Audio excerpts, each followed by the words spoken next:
He's wrong. And I don't care what anybody thinks. I'm standing on that. The Cyrus murder was uncalled for. And I get it. Y'all upset. Y'all want to do a boycott. Y'all want to ban Asian businesses. I'm not against it. If that's how y'all feel, that's how y'all feel. Shouldn't nobody tell y'all what to do with y'all money. I know y'all looking for accountability from the Asian community regarding Rick Chow and the murder that he committed. So on behalf of the Asian community, I take accountability for this man's actions. He was absolutely wrong for chasing Cyrus once Cyrus left the store. They wasn't even sure if the kid did anything wrong, which it turned out he didn't do anything wrong. So they chased him for nothing. But even if he did steal a bottle of water, 2 bottles of water, or 10 bottles of water, once he leaves the store, you don't chase. You're not only putting other people's lives at risk, you're putting you and your son's lives at risk. All for what? A bottle of water? I got called a traitor for saying Rick Chow should be in jail. You think I'm gonna defend racism? You think I'm gonna defend an Asian just because I'm Asian? When they do something... There's racist Asians! It's not new. If black folks boycotting Asian businesses is what it takes to fast-track Asian folks into deconstructing their internalized white supremacy and anti-blackness, so be it. Boycott. I didn't apologize to the black community in my video yesterday so that y'all would magically trust me or forgive Asian people suddenly. I apologized to hold my people accountable, because the Asian community owes an apology, and the black community deserves to receive an apology. Is it enough? No. But is it one grain of rice in the direction of repair? I believe so. Trust can only be rebuilt through action, so I will continue educating Asian folks in my life, both online and in real life, to deconstruct the internalized white supremacy and anti-blackness, because black folks are some of the most soulful, caring people I know, and y'all deserve better. Just a reminder to other Asians, when the black community says that they're going to boycott Asian businesses, that's not them being racist. They're literally just asking us to give them the respect that they rightfully deserve. There's a lot of anti-blackness in the Asian community, and I'm sick of seeing it. We're all sick of seeing it. And the black community knows that all Asians aren't racist. It's just that these Asian businesses need to be reminded that they literally profit off of the black community. I don't understand how the most educated group of people, Asians, can't figure out why black Americans are trying to boycott their businesses. It's so crazy to me that Asians think black Americans are doing this to get back at us, or that this is a generalization of all Asians that we are all racist like Rick Chow. The boycott is pent-up frustration from years of black Americans dealing with Asian-owned businesses and constantly getting racially profiled, followed, and the overall lack of respect that they have to deal with, even though they are these businesses' said main customers. Mind you, Asians that own said businesses in predominantly black neighborhoods extract that money and go take it back to their own communities. So black Americans are collectively trying to say, if you're going to come in here and take our money and leave, the very least you can do is treat us like a normal human being and not assume that every black person that walks in the door in a black neighborhood is a criminal. Seems pretty reasonable to me. I support the economic boycott that the black community has been calling for against Asian-owned businesses. And here's why. You should never spend your time and energy in people that don't see you as humans. That if you went into their store, you would fear for your life. So let me give you an example. Anytime I want to eat Mediterranean food, I've learned that Mediterranean is a very loose term for a region that's currently being colonized. I'll call the restaurant and just straight up ask, is this restaurant owned by an Israeli person? And or is the head chef an Israeli person? If they say yes, I say, well, that's unfortunate because I cannot support a restaurant that supports genocide in an apartheid state. And not only that, I'm going to put your name on a list that I started in 2023, which is just my Excel spreadsheet, with other friends who also don't support Zionist institutions. And also on a tangent, like, what is Israeli food? These are the lengths that I am willing to go through in not supporting a business that doesn't see every human with dignity. We should already be boycotting corporations. Like, for example, Hyundai, which is a Korean company. Their bulldozers are currently tearing down homes in the West Bank of occupied Palestine. So they're displacing the indigenous people. We should be boycotting, or at the very least, not buying the latest iPhone every year, because Apple is illegally mining cobalt and coltan in the Democratic Republic of the Congo and using slave labor to dig out those minerals. Yo, this boycott might be the wake-up call that Asian people really needed. Hear me out. Everybody worried about how this boycott is going to hurt Asian businesses, but I'm more interested in what this boycott is going to make us become. Let's be real. Most of us are operating on formulas that were built 30, 40, 50, 60 years ago by our parents and grandparents. Shit not the same no more. The world changed since then. Technology changed. Communication changed. Man, everything changed. The only thing that ain't really changed is our systems. And here's another thing. Most other people look at Asians like we all the same, but that could be farthest from the truth. Because Asians as a whole is actually divided. Chinese, Vietnamese, Korean, Japanese, Cambodian, Thai, Filipino. Those are all people from different countries. We're completely different people. But in America, everybody looks at us like we're the same. So this boycott ain't just gonna affect one group of Asians. It's gonna affect Asians collectively in America. And history has shown, when pressure is applied to different groups of people at the same time, it has a way of making us realize that we got more in common than we actually thought. So could this boycott hurt many Asian businesses? You damn right. But could it also wake the Asian people up in a way that we never saw before? Absolutely. If you're watching this, you already know what happened to Cyrus Carmack-Belton. You already know about the verdict. You already know about the boycott. So I'm not here to recap that. What I want to talk about today is something that's been getting buried underneath all the noise. Asian people calling out their own community and why that matters more than most people realize. And here's what they don't teach you in school. Black and Asian communities didn't start as enemies. In the 1960s, there was something called the Third World Liberation Front. Black, Asian, and Latino students organizing together on college campuses, demanding ethnic studies, demanding to be seen. They understood that their fights were the same fight, but somewhere along the way, the solidarity got dismantled, and it didn't happen by accident. The model minority myth, the idea that Asians are the good immigrants, the hard-working, quiet, successful ones, that wasn't a compliment, it was a weapon. It was created deliberately in the 1960s, right in the middle of the civil rights movement, to basically say, look at the Asians, why can't black people just do what they do?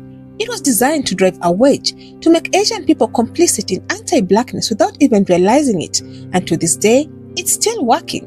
Before we proceed, all credit goes to the creators of these videos. Please go and check out their ads in my description box. But for now, let me play you a few more clips and then I'll be back with my commentary, so stick around for that. People are calling the boycott of Asian businesses collective punishment. You know, I can see why they think that, but for me personally, I'm holding off on that assessment. You need to realize this is a very natural response in my personal opinion, and it's very mild in the sense that I'm seeing people bring up collective punishment in the sense like, oh, people saw one thing and then they took it out through violence. They rioted through the streets and attacked their businesses. This is purely just a boycott. This is people choosing not to spend their money at certain businesses. All right. This is perfectly within legal limits. Okay. Another point I want to bring up is even without an organized boycott, people already made up their minds when they saw on the news that another kid has been killed by an Asian business owner.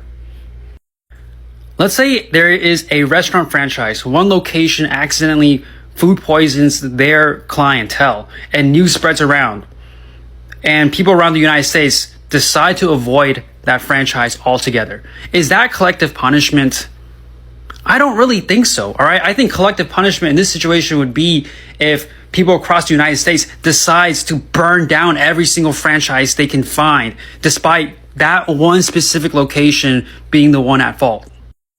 I think you can just argue that this is poor marketing from Asian business owners. All right. The fact that there's already a record of Asian business owners killing black kids, that's horrible marketing. Why would, just think about it for a moment. Do you think the black community would have somewhat concerns shopping at Asian businesses, knowing that there's a record of Asian business owners killing black kids? Think about that for a moment. I feel like, again, that's why I feel like this is a natural response. This is a natural response to a kid getting killed. People are going to call this pandering. They're going to call me performative, even call me a traitor. And I understand where they're coming from, but for something like this, I like to try to not have as much ego as possible, because just think about it like this. Let's say there is no boycott. Let's say people react as if nothing happened after this kid tragically died. What type of accountability would you see from the Asian community? What type of action would you see from the Asian community? And I think that is a brutal question, because I worry there won't be any accountability at all. So as someone who came from a family business that has actually operated my own family business with my husband, okay, I honestly think that it's okay if the Black community wants to boycott Asian businesses. I mean, I stopped going to nail salons because I didn't like the way that they were talking shit and making me feel uncomfortable, and I felt like I was being discriminated on because I wasn't Vietnamese. I stopped going like at least 5-6 years ago. That's why I started doing my own nails. Now, the Black community has every right to be able to apply their money to wherever it is that they are accepted to, whether it's to their own community or someone else that they personally know. I actually find it very offensive that, one, people think they can tell Black people what they can and cannot do with their money, right? And two, that you guys would even challenge their discernment as to why they choose not to go to any other establishments anymore for the safety of their own people and their family and their kids. That's actually insane. Like, this child, Cyrus, is a child that got murdered, but this isn't the first time that this has happened to their people. And the crazy part is that this is their country. Everybody who's an immigrant here, every person of color, came to their country because America is white Americans and Black Americans. Now, do I think boycotting is going to work? I think that it could work because obviously words are not enough at this point, right, to make any type of changes. But at the same time, I do believe that there is just problems in the system. There needs to be some type of heavy regulation that needs to change within the systems of giving out businesses or allowing people to open establishments in anywhere, and just fully giving it to anybody else besides Black Americans, because it's very difficult for someone in the Black community to really just go and get a business back then. Now it might be a little bit easier, but there are still some discrimination against it, right? They're going to make it very difficult and everybody's going to try to shut them down. Like, you guys don't be asking the right questions. Like, do you guys ever wondered, or have you guys ever studied about Black Wall Street? Those are the types of questions that you need to like find out. You over here asking me, do you own your own family businesses? Look, I would never want to spend my money on anybody who's going to be racist towards me, killing my people, targeting my family, my kids. I would never want that. So if boycotting works because words are not enough, because they've been saying it for so long, they've been trying to reach out and try to communicate with every community of color at this point, and then there are people actually giving them backlash and being disrespectful, talking about like, we got our own Chinatown, we're going to stop having Chinese foods. That's some weird shit. And for the people who are saying like, oh, not everybody's like that though, like not everybody deserves that, like, you don't think that the people of the Black community already knows that? Like, why are you guys being so rude?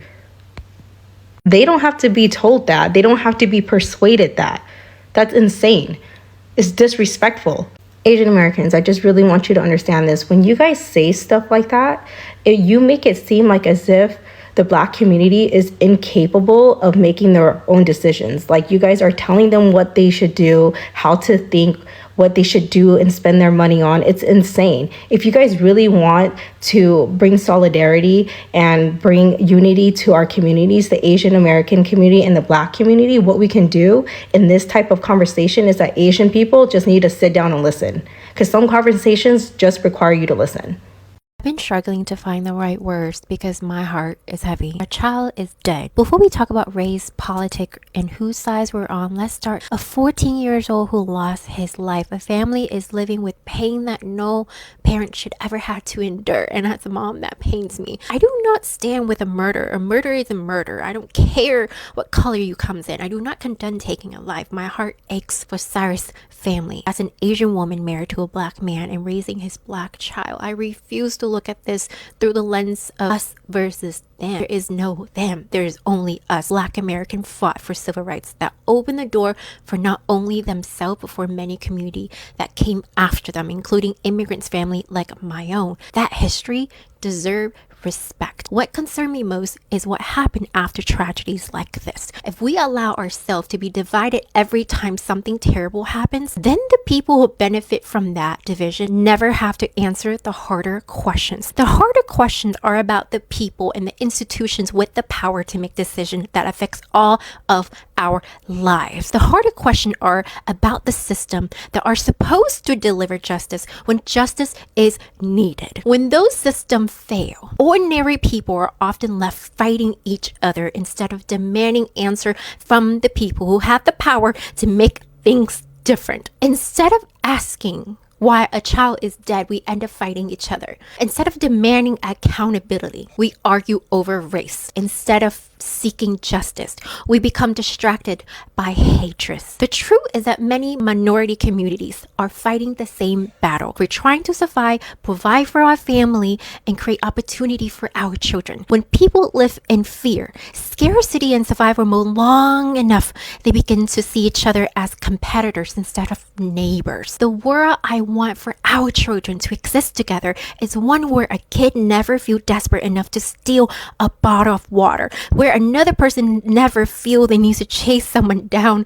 over a water bottle. A world where people see human being before they see a threat. A world where first instinct is compassion instead of fear. A world where someone say, "Do you need help? Let me help you," instead of assuming the worst. That future will never come if we keep turning on one another. It will only comes when we are willing to address the roots causes that keep producing these tragedy in the first place. We owe it to our children more than survival. We owe them a better world, and we're far more likely to build it together than apart. I've seen hateful comments directed at Cyrus' parent. I've seen hateful comments directed at Asian communities, and both are wrong. You do not have to hate Asian to care about Cyrus. You do not have to hate Black people to disagree with the verdict. You do not have to pick a side in racial battle to recognize a family is grieving. I hope we are wise enough to recognize when we're being pulled apart and brave enough to stand together anyway, because we are stronger united than divided. My heart is with Cyrus' family. Our justice system needs to do better. So what if Black people are boycotting Asian businesses? If that's what it takes to wake our community up, more power to them. And I really need Asians to wake up. Because I'm tired of getting on this app every business week and having to talk about some shit that some Asian person is doing to Black people. Boycott is not racism. A boycott is someone choosing not to spend their money somewhere, and everybody has the right to do that. A child was chased 150 yards down and shot to death. That community, the Black community, deserves every right to do whatever they want with their money, whether that happened or not. Asian people coming out saying that there are different types of Asian people. Do you not think Black people know that? It's time to address the anti-Blackness within our community, because if there was nothing to address, that child would have still been alive. And until you, as an Asian person, show that you're an ally after a child has been brutally murdered, you are anti-Black. We need to be having the conversations in our own spaces about whether or not anti-Black racism needs to be addressed. Because I have been doing this for years, right?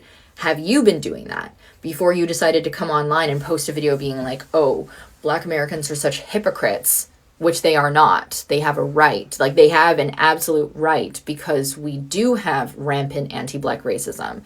I have seen more Asian Americans being upset at the fact that Black Americans are threatening to boycott Asian businesses than I have seen Asian Americans speaking out against the murder of Cyrus Carmack-Belton, a child who was murdered at the hands of an Asian man. And this has everything to do with race, especially when anti-Blackness is so deeply rooted in our community. Now, I want to be fair here, because this conversation deserves fairness. Not every Asian business owner is wealthy. A lot of them are first-generation immigrants who scrapped together everything they had to open a small shop in a neighborhood that bigger businesses didn't want to touch because of redlining, because of disinvestment, because the system made sure Black neighborhoods had limited options. So the relationship between Asian business owners and Black communities is complicated before we even start.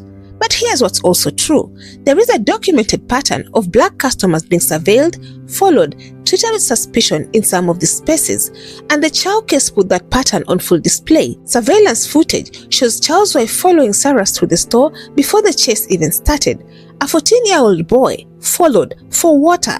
That's the frustration behind the boycott. It's not random, it's built up. And the question is, what does the Asian community do with that? You know, it's one thing for people outside a community to criticize it. It hits different when people hold up a mirror to their own. So there are two kinds of responses coming out of the Asian community right now. One of these is defensiveness. The other is accountability. And I want to be clear about why the accountability voices are significant, because they're not just saying, I personally disagree with what Rick Chow did. They're saying this is a systemic problem within our community that we have to own and address. One of the biggest Asian American advocacy organizations in the country released a statement calling the verdict a miscarriage of justice and explicitly calling on Asian Americans to do, and I'm quoting them here, the hard work of rooting anti-black racism out of Asian communities. Asia Media Access said, we cannot authentically advocate for our own safety and justice while remaining silent when members of our diaspora inflict harm on black lives. That's not performative. That's an institution putting its name on accountability. And here's why the difference between real allyship and performative solidarity matters so much right now. Performative solidarity is posting a statement and moving on. Real allyship is practicing solidarity in your everyday life. That word practicing is doing a lot of work. It means it's ongoing, it's uncomfortable, and it costs something. Internalized racism affects every minority group. Asian communities absorbed anti-blackness from the culture around them, from colorism that exists within Asian cultures themselves, from a media landscape that taught everyone, including minorities, to see blackness as a threat. Calling that out from the inside is how it actually changes. Now, I'm going to say something that might be unpopular, but this channel is about the full picture. Boycotting Asian businesses broadly is not the same thing as holding Rick Chow accountable, and conflating the two actually weakens the movement. The Asian nail tech who has been doing your hair for 10 years and treats you with love and respect, she didn't pull that trigger. When the anger is so wide that it catches everyone, it stops being targeted accountability and starts becoming something else. And that something else is exactly what people who want to dismiss this movement will use against it. Cyrus's own mother, Nicole Carmack, said it best at the State House rally. She didn't say boycott all Asian businesses. She said, if you go into a store and they're following us around, do not spend your dollar. If they cannot support you, you do not support them. That's targeted. That's powerful. There are also class dynamics here we can't ignore. Many Asian immigrant business owners are not operating from a position of power. They are surviving. They are navigating their own precarity. That doesn't excuse anti-blackness. Nothing excuses anti-blackness, but it adds context that matters when we're deciding where to direct our energy. And here's the thing that doesn't get said enough. Neither community created the conditions they're navigating. Asian business owners are concentrated in black neighborhoods because redlining locked black entrepreneurs out of the capital to open their own businesses. The economic vacuum existed before any Asian business owner showed up to fill it. That's not an accident. That's a designed outcome of a system that wanted to keep black wealth from building. Anti-black racism, just like anti-Asian racism, is a tool of white supremacy that divides communities of color against each other, reinforces racial hierarchies, and encourages people to see one another as threats instead of allies. So when we're pointing fingers across communities, we have to ask, who benefits from that? Who benefits from black and Asian people being too busy fighting each other to look up at the actual structure that's oppressing both of them? That's the bigger picture, and it's why this moment, as painful as it is also an opportunity for what genuine coalition looks like, not just solidarity statements during a crisis, but ongoing structural uncomfortable work. So here's what I'm asking you to do with this. First, don't let your anger be misdirected into fuel for people who want to dismiss this entire conversation as anti-Asian hate. Keep the criticism focused, factual, and aimed at the right targets. Second, amplify the Asian voices who are doing this work, not the ones who show up for the viral moment and disappear, the ones who were talking about anti-blackness in their communities before Cyrus, and will still be talking about it after the algorithm moves on. Those are the voices worth your follow, your share, your platform. Third, support the Carmack-Belton family civil wrongful death lawsuit. The criminal system failed Cyrus. The civil system is still in play. That's a tangible, concrete thing you can do right now. And finally, push for structural change, not just individual behavior. The conversation about where black dollars should go, how black wealth is built or blocked, and what genuine cross-racial solidarity looks like in practice, that conversation has to outlast this new cycle. Cyrus Carmack-Belton was 14 years old. He was accused of stealing water. He stole nothing. He is gone.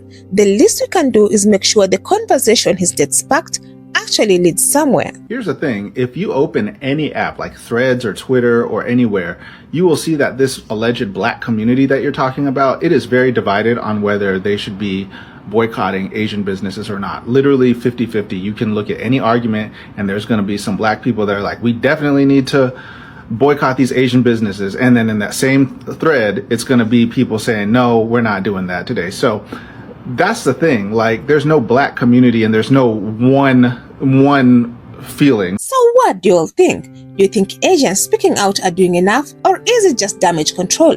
Let me know your thoughts down in the comment section. I would love to keep this discussion going. Otherwise, that's it from me. I also have another video specifically tailored for you, and if you enjoy such kind of content, please click up here and enjoy. Also, consider subscribing, liking and sharing because it helps me grow my channel and helps YouTube recommend this video to a wider audience. But for now, thank you so much for watching, and until the next time, the Joy Report out.